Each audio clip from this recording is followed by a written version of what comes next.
ቤተክርስቲያን ሐኪም ቤት ናት እንጂ ፍርድ ቤት አይደለችም። ያ ማለት ምን ማለት ነው? ማንም ሰው ኃጢአት ኑሮበት ቤተክርስቲያን ውስጥ ብታየው አትፍረድበት። ቤተክርስቲያን ሊፈረድበት አልመጣም፣ ሊድል ሊታከም ነው የመጣ ነው። እሱ ብቻ አይደለም፣ አንተም ቢሆን ታክመህ ትሄዳለህ እንጂ አይፈረድብህም ነው። ምክንያቱም ቤተክርስቲያን ሐኪም ቤት ስለሆነች።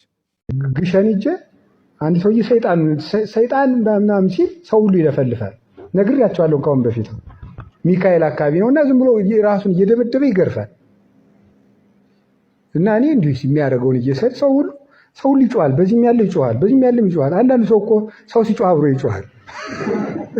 እንደው እኮ እንደው በዚህም ያለው መጮህ፣ በዚህም ያለው መጮህ እና ይሰብካል። ጥቂት ያስጮሃል፣ ጥቂት ይሰብካል። ጥቂት ያስጮሃል፣ ጥቂት ይሰብካል። ሰውዬ የእግዚአብሔር መንፈስ ካደረበት ቃለ እግዚአብሔር እስኪ ልናገርና እዚህ ወዲያ የሚሆን ያለም ብዬ ይሰብካል። እኔ ፎጣ ይሄ ባለ 4 መርገጫው አለ አይደል ወፍራሙ ገዳም የሚሰራው እሱን ጉለብሽ ጎተት እያልኩ ነው። ካባ ማላረኩም አለ እና ይጮሃል። የመተት መንፈስ፣ የቁርጥማት መንፈስ፣ የሰላቢ መንፈስ፣ የእንቅልፍ መንፈስ ሲለው ያፈቀዋል ሰው ሁሉ ማለት ነው። ጋሻ ጃግሬው ደግሞ በጧፍ ላክ ይሰጠዋል። ሲለጣው ዋይ ይለ ሲያመው ነው የሚጮህ። ሰይጣን ካንተ እንዲርቅልህ ከፈልክ አሁን አንዳንድ ሰው አለ እንደው ሰይጣን ለማራቅ እያለ የሚጃጃል። ሰይጣን እንዲርቅ እንትና የሚባለው ጸሎት ጥሩ ነው፣ ምናምን እንትስ የሚባለው ጥሩ ነው፣ እንትና ደግሞ ለዚህ ጥሩ ነው፣ የእንትና ደግሞ ድርሳን ጥሩ ነው። እንደዚህ አትጃጃሉ። ሰይጣን እንደዚህ ስላረቀው ብቻ አይረቅም። በኢየሱስ ክርስቶስ ስም ብሎታል። ጳውሎስ በሚሰብክለት በኢየሱስ ክርስቶስ ስም ብሎታል። ለኢየሱስን ያምኖ ለጳውሎስን ያምሮ አንተ ምን ቤት ነህ? ኢየሱስንም አምነዋለሁ ጳውሎስንም አውቀዋለሁ አንተ ምን ቤት ነህ ይላል። ሰይጣንን አንዳንዱ ሰውማ እንደው ሲጸልይም ሰምታችሁ ሲያውቃል በጉልበቱ ለሚርቅ ቀጥቀጥ መዝራይቶ አጥ ይህ በጥርሱን ነከስ ሲያደርገው ሰይጣን የሚያመው ይመስለዋል ሁሉ።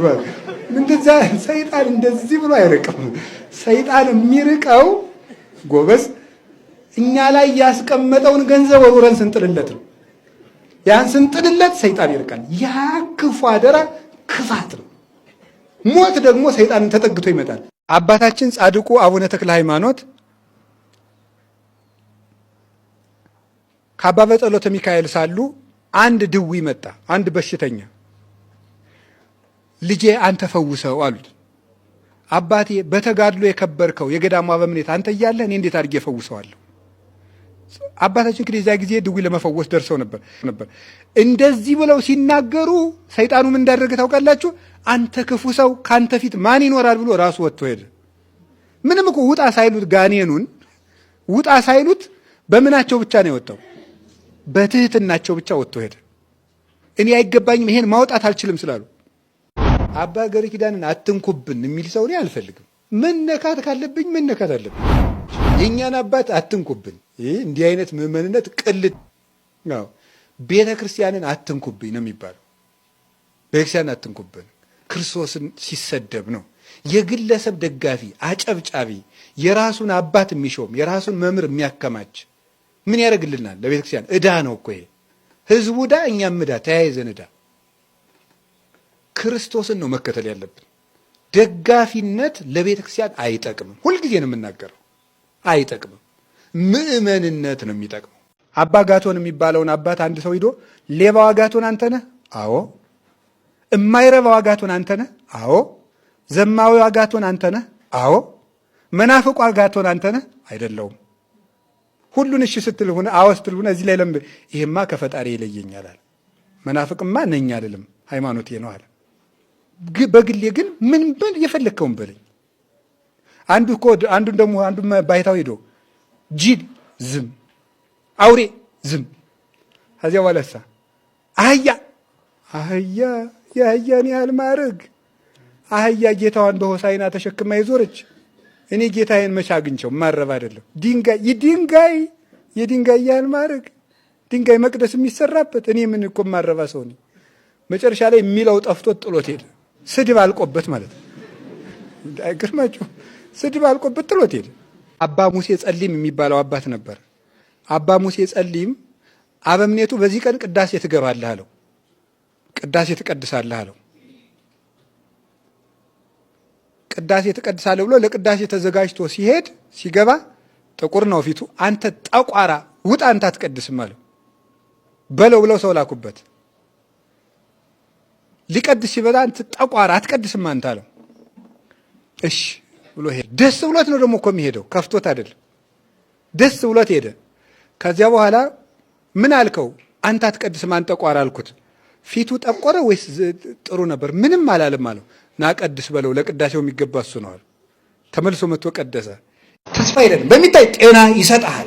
በቅርብ ቀን በእግርህ ትሮጣለህ፣ በቅርብ ቀን በእጅህ ትሮጥ። ምንድን ነው እንደዚህ ያለ ነገር? ጌታ ኢየሱስ ይላል በቅርብ ቀን መኪና ይኖርሃል። ላይኖርህም ይችላል። ነውር አይደለም ይሄ። መኪና ይኖርሃል ይለኛል ይላል። ባይኖረው አይጠየቅም። እዚያ በኋላ በቅርብ ቀን ባንኩ ይሞላል። ከየት መጥቶ ተጎልተህ ያልሰራውን? ነውር እኮ ነው። ያልዘሩትን ማጨድ ይቻላል? እንዲሁ የእነሱ ጅልነት እኮ አይደንቀኝም። የእናንተ እብደት ነው እኮ። እናንተ እብድ አይደላችሁም። እዚያም ይህን ቆብ ፀሐይ እንዳይመታ አይደለም የለበስኩት። ክርስቶስ በድንግልና ኖረና ምን አደረገ? የሾህ አክሊል አደረገ። መነኮሳት በድንግልና ይኖርና የሾህ አክሊሉ ምሳሌ የሚሆን ቆብ ያደርጋሉ። ይሄ ቀሚሱ ክርስቶስ በዕለተ ዓርብ የለበሰውን ቀሚስ ነው የሚያመለክተው። ቢቻለኝስ ክርስቶስ ያሳዘናችሁት ሰው ካለ ሰውን ፈልጉ። ለሰው እንኳን ምጽዋት መስዋዕት እንኳን መጠኑ አይደለም። ለሰው ጌታ ምንድን ነው ያለ? ከደጀ ሰላሙ ስትደርሱ ስትመጡ መስዋዕት ይዘህ ስትመጣ ወንድምህን እንዳስቀየምከው ብታስታውስ መስዋዕቱን አስቀምጠህ ሂደህ ወንድምህን ይቅር ብለህ መጥተህ መስዋዕቱን አቅርብ ነው ያለ። ከሰው ከመስዋዕት ይልቅ ሰው ይበልጣል። በእውነት ማለት ሰው ይበልጣል። በዚህ ዘመን እየረከሰ ያለ እየተጣላ ያለ ማን ነው ካለን ሰውነት ነው ክብሩን ያጣ። ሰውነታችንም ንቀነዋል፣ የሰው ሰውነትም ንቀናል። ሰው መግደል ቀላል የሆነው ለዚህ ነው። የሰው ዋጋው ስላልገባን። በአምላክ ደም የተገዛውን ሰው እንዴት ሰው ያባክነዋል? በአምላክ ደም የተገዛውን፣ በአምላክ ሥጋ የተገዛውን በዓለም ያሉ በሬዎችን ሁሉ አርደን እኮ አንድ ሰው ማግኘት አንችልም። ለሰው የተሰዋው አምላክ ወልደ አምላክ ነው።